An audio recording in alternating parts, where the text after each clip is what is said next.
ناظرین آج میٹرک کا رزلٹ آؤٹ ہوا ہے اور ہمارے ببلو نے بھی میٹرک کا امتحان دے رکھا تھا. آئیے اسی پر ببلو سے بات کرتے ہیں.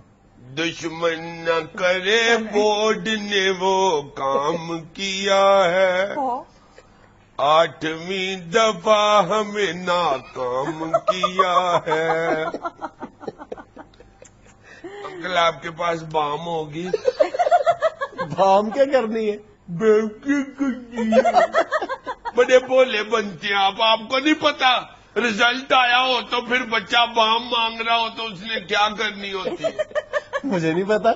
دادا ابو بھی صبح مجھ سے بام مانگ رہے تھے. میں نے کہا دادو آپ کا بھی میٹرک کا رزلٹ آیا. کیا مطلب یار مار پڑی ہے؟ چلو ابھی بھی نہیں سمجھ آئی، یعنی سیدھا کھلا کہہ دیا کہ مار پڑی ہے تو بندہ ڈکا چھپا ہی لیتا ہے بچوں کی مار کو.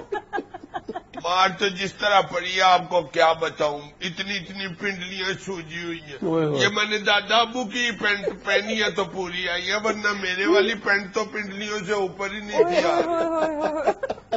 تو بنا کیا؟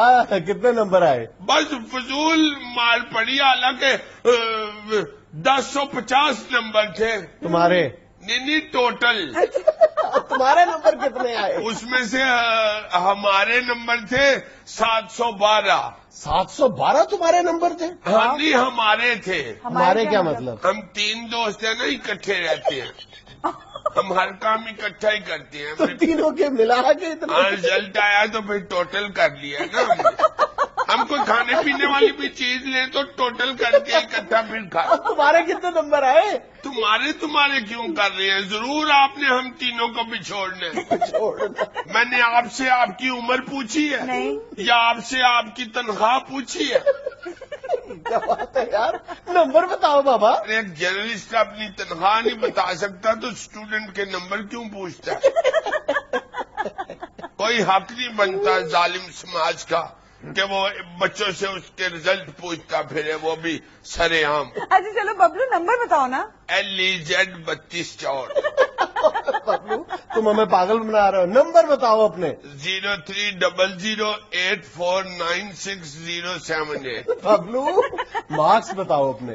مارکس پینسل کی پینٹ میرے پاس پڑی ہوئی ہے، میرے ماموں لے کے آئے تھے. ببلو پلیز بی سیریس یار. میرے ماموں جو ہے نا وہ کہتے ہیں کہ ببلو تو فکر نہ کر، نمبر تو جتنے بھی لے گا تیری پینٹیں نہیں رکتی، وہ آتی رہیں گی لندن سے. یار کاش تم نے محنت کر لی ہوتی تو آج بات یوں گول مول نہ کرنی پڑتی. بہت محنت کی، آپ کیا کریں، جتنی میں نے محنت کی آپ کو کیا بتاؤں. کیا محنت کی ہے تم میں نے تو اتنی محنت کی اب تو میں 5 منٹ میں کوئی 350 سپاہی مار لیتا ہوں. ویڈیو گیم میں محنت کی ہے. ہاں وہ ایک گیم ہے اس میں سپاہی مار لیتے ہیں. اور پڑھائی کچھ نہیں کی؟ یہ بھی پڑھائی ہوتی ہے، انگلش میں ہے وہ گیم. تو پھر والد صاحب نے ٹھیک پٹائی کی نا تمہاری؟ نہیں ڈیڈی نے میری وجہ سے تو نہیں مجھے مارا، اصل میں وہ میرے ڈیڈی کی بڑے ماموں سے نہیں بنتی. ماموں کہاں سے آ گئے؟ بڑے ماموں جو ہے نا میرے لندن والے نہیں بڑے، ان کے بیٹے نے 900 نمبر لے لیے نا. ماشاءاللہ. تو کہتے ہیں کہ ڈیڈی کہتے ہیں تو نے میری ناک کٹوا دی ہے. میں نے شیشہ آگے کر کے دکھایا بھی ہے، میں نے کہا ناک آپ کے منہ پہ موجود ہے، ناک نہ ہوتی تو اینک نیچے نہ گر جاتی.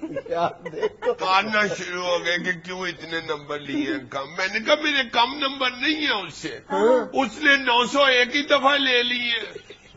میں نے 4-5 قسطوں میں جو لیے وہ اکٹھے کریں تو 900 سے زیادہ ہی بنتے ہیں. مانتے ہی نہیں، مارنا شروع کر دیتے ہیں.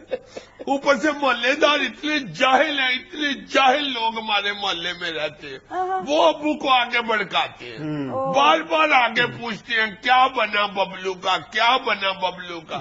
یار آپ 5-6 سال سے دیکھ رہے ہو، ادھر ہی رہ رہے ہو اس محلے میں، آپ کو نہیں پتا کیا بنتا ہوتا ہے ببلو کا. پوچھنے کی کیا ضرورت ہے؟ سارے محلے کو اب تو پتا چل جانا چاہیے کہ سال میں ہمارے گھر سے 2 ہی دفعہ غیر انسانی آوازیں آتی ہیں، ایک بڑی عید پہ بکرے کی اور دوسرا رزلٹ والے دن ببلو کی. غیر انسانی. اوپر میرے ڈیڈی کا ایک دوست ہے خرادی ہے خود, اچھا. وہ آ کے ابو کے سامنے شروع ہو جاتا ہے, پھر فیل ہو گیا, پھر فیل ہو گیا. میں نے کہا میں فیل ہو گیا تو کیڑا پی ایچ ڈی کر کے خراب کا کام شروع کیا. آگے سے مجھے کہتی ہیں کہ شرم نہیں آتی اتنے گھٹ نمبر. میں نے کہا آپ کو شرم نہیں آتی آپ کے سر پہ اتنے گھٹ بال. آگے سے کہتی ہے میں نے کوئی جان بوجھ کے اتارے ہیں. تو میں نے کہا میں کوئی جان بوجھ کے فیل ہو دوں. کہیں ارد گرد والے لوگ رزلٹ والے دن آ کے ڈیڈی کو بھڑکاتے ہیں. صبح سے میں شروع کرتا ہوں ڈیڈی کی جوتیاں چھپانی. اتنا منوس دن ہوتا ہے رزلٹ والا, ڈیڈی بھی اسی دن پشاوری چپل پہنتے. سارا سال ہی ان کو پشاوری چپل یاد آتی, پتلے پتلے خوشے پہن کے پھر رہے ہوتے. اس دن جم پشاوری چپل پہن لو جی, میں آپ پہن لے پشاوری چپل. پھر جب پہن لیا تو پہنے رکھے. رزلٹ سن کے اتارنی ضرور ہوتی ہے. بندہ پوچھے آپ نے گزٹ پہ سائن کرنی ہے پشاوری چپل سے, فوراً رزلٹ سنتے ہی جوتا اتار دیتے. میں نے کہا آپ رزلٹ سنتے ہیں یا اذان سنتے ہیں جو فوراً جوتا اتار کے نماز کے لیے کھڑے ہو جائے. تو بچیا